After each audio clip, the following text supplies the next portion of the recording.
Hi everybody, this is Nancy from the team at Community Homeworks in Kalamazoo. Thank you for tuning in to another story about the people we meet and the impact of our work. Since 2009, Community Homeworks has been working hard to help homeowners stay safely in their homes by providing critical home repairs to income-eligible people. We also offer home maintenance classes and even lend tools so we can cultivate basic skills as we build relationships across neighborhoods. This podcast, called Being Right at Home, will include stories of empowerment, stories of hope, stories of what can happen when people work together. In the words of T.S. Eliot, home is where one starts from. So let's begin. Today in our studio we have Zack. Zack is actually on the team at Community Homeworks, and I work with him on a daily basis. So welcome, Zack. Hi, Nancy. Thanks for having me. You're welcome. My pleasure. I wanted you here to begin this whole series because I call you the Zack of all trades. Anyway, the reason I say that is because when I look at you and watch what you do, you are one of the first people that our participants meet. You are also with them through their journey with us in having their home repairs worked on. And then you're also often there, aren't you, at the very end to sign off and make sure everything's cool? Yep. Okay, tell us a little bit more, Zack. Well, like Nancy said, my name is Zack. I serve as the Assistant Director of Programs at Community Homeworks, and my primary hat that I wear is I serve as a case manager for all the homeowners coming through our program. So and I got to give a shout out to my good friend and colleague Hannah. She said she was not going to be happy if I didn't give her a call out. But along with Hannah, we work a lot with our homeowners on the front end, making sure all of their application paperwork is in good order. I then process all their paperwork. I upload it to all of our systems, do all the necessary, dotting I's and crossing T's that are required. And then after that, I work with the homeowners and the construction crew on, scheduling site visits, making sure that what they applied to our program for is, being addressed and looked at. Mm-hmm. And then after, whatever repair we're doing in the home, I am there at the closeout visit to make sure that the work was completed as we said it was going to be. And then I'm always there to answer questions with the homeowners we're serving throughout the whole process. And somewhere along that line, you get to know people quite well because I see them come in to return something or to bring a thank you note or whatever it is, and inevitably they'll walk in and say, Zack. So when does that all happen? Well, what's unique about our nonprofit is we're kind of one of the few kind of social services where people actually allow us into their homes. Mm-hmm. And just by that in nature, I do get to know people, so sometimes quite well throughout the process. And obviously you're really good at helping them develop trust in us as a team, which is not always easy. I try my best. Yeah, you sure. Yeah. The other thing that impresses me about you is whenever I am writing a grant or doing something that requires data, I will come to you and I'll say, which neighborhoods are we in? How many times were we working on furnaces? All that. And you have it at your fingertips. So I started with Community Homeworks in the summer of 2021. And at that point, we were still kind of in the thick of the COVID pandemic, and we were just starting to get the gears turning again after the closure. And one of the first kind of big tasks that was assigned to me is that we need to be able to track and manage, the data. Mm-hmm, mm-hmm. Who are we serving? Where are we serving? All kinds of demographics. Mm-hmm. So over that, like my first 6-ish months, I worked on, on our software, it's Apricot, building our database and trying to figure out, what do we want to track, what do we want to measure, and then, how are we going to do it? So that is one of the hats that I wear, is I oversee kind of the day-to-day use of our database. And that analytics is invaluable, just from a grant writing perspective, but also our stakeholders and in the community at large, if ever they want to know what we do, when we do, how we do, we've got it. We've got it for them. So yeah, Zach, that's huge. What I've been noticing is that our workers are going out a lot lately, and from what I'm understanding, our caseload is growing. Yes. And you've proven that through this data for 2 consecutive years. Why do you think we're on a growth trajectory?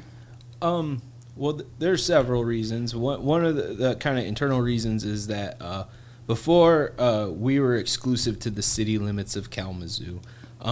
Due to generous grants that we have received from various, foundations and county governments, we are now Kalamazoo County-wide. So that's kind of like reason one why we're growing, because our reach is growing, Okay. And kind of secondly, Kalamazoo's an old city, and the housing stock is aging very rapidly. So as houses get older, things start to break, and that's where we come in. In fact, is it true? I think I heard the average age of a house in the city limits is close to 100 years old. I can tell you that last year, the average age of each house, the actual structure that we did work in, was around 98 years old. Wow. There are actually homes in the city limits of Kalamazoo that are older than the state of Michigan are. Oh my gosh, Yeah, I did not know that. Yeah, we haven't worked on those homes. I just know of that. But Kalamazoo is a Wow. very old city, yes.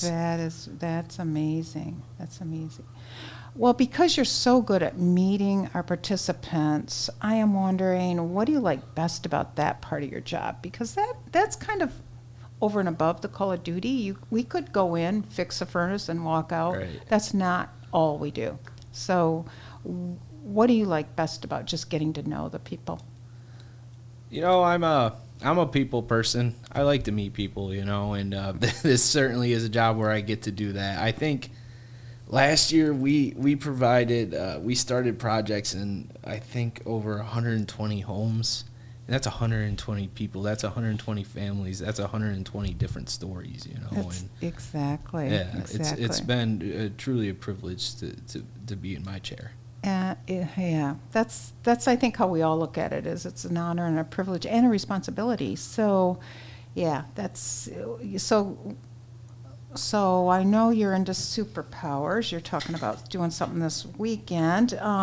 What's your biggest superpower in cultivating that trust?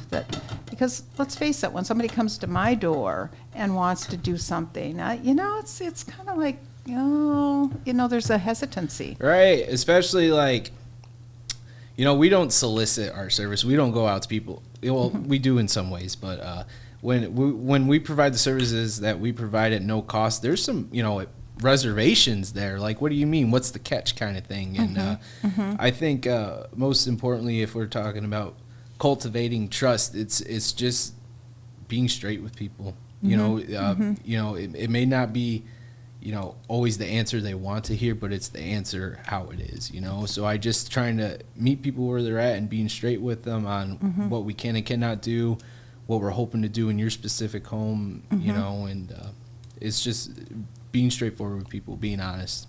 That's very cool. So Zach, in meeting our participants, one thing I've noticed is your ability to connect with them, and Hannah too. I'm gonna shout out to Hannah too. She is another rock star who hopefully will be in your seat one day, and I can interview her. But I don't notice that always in nonprofits. That really wanting to get to know someone and really feeling that compassion, that knowing where they are in their situation. So in talking about the word you used, resilience, can you give me a couple of examples of somebody that you met and you just went away thinking, how do they do it? How do they do it? Right. Without breaching confidentiality. Of course. So the scenario, there's several of them. I mean, where do I even begin? I mean, there was one family that we met.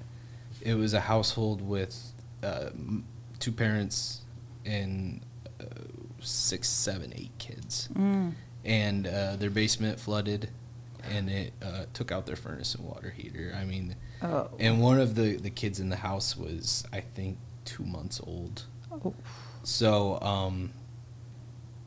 I can't even like begin to try to express what it must be like to be in that position or those shoes, and that in itself to me is resilience, to be able to persevere through those very challenging, tough times. Like, where do you even begin? I know if my basement flooded and my furnace and water heater were taken out, I wouldn't have the X amount of dollars to replace me. I would be lost. I wouldn't even know where to begin. So to be able to see that through and reach out for help, and Yeah. also go on with their lives as parents and as a family.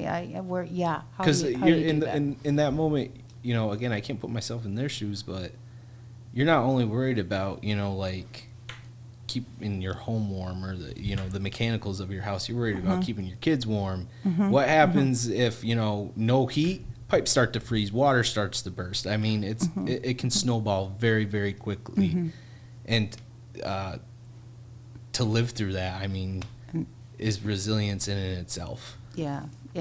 Just to see that and witness that is a privilege, I think, for all of us. I know the one time you let me hop in the truck and go with you and Tim out to a house, I also saw that. I just thought, wow, the things this homeowner is dealing with is not something I expected. Right. I mean, and just to be able to realize that she was going to be patient with us and our work schedule and what we were able and our capacity was, and yet there was no complaints. There was just gratitude from her side of it. Right. And it's that, I can totally relate to that word, and yet you see it week in and week out. So yeah, that's very cool.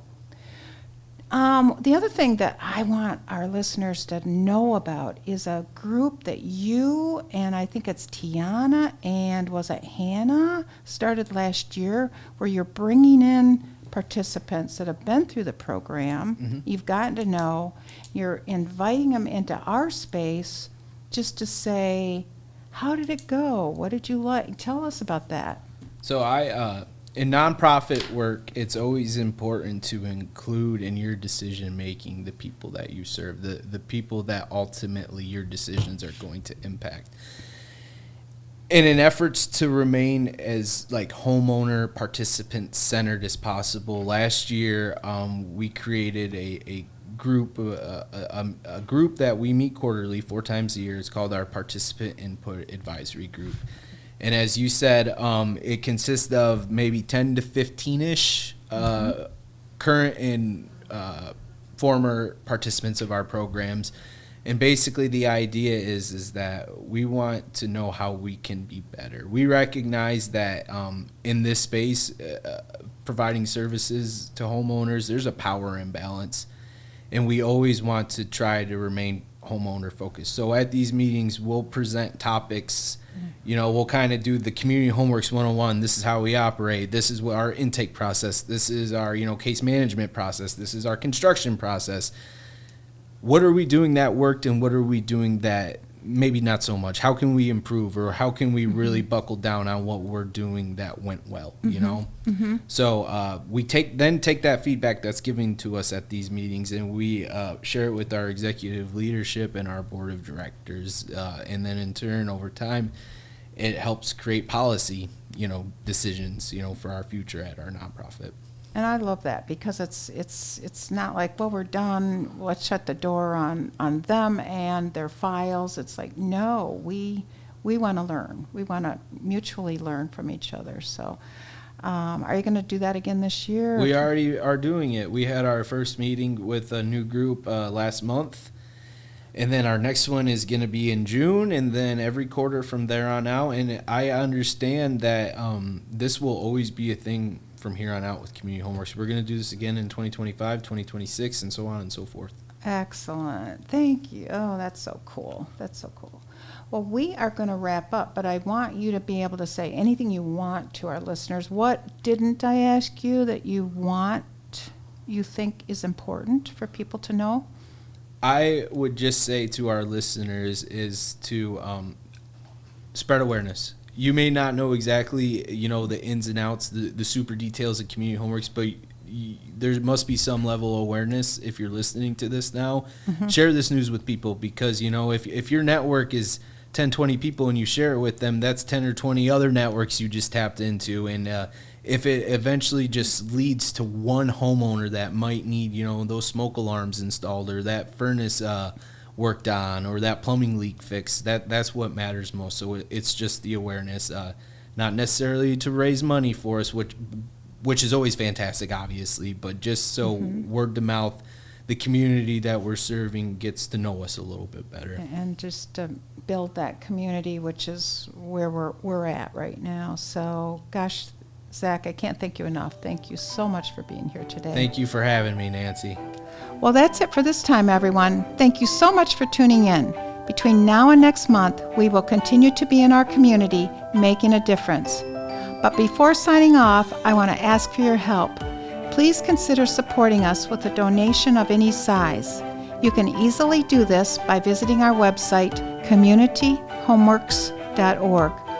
Your help will allow us to empower more families as we build a stronger community, one home at a time. So until next month, please take care of yourself and each other.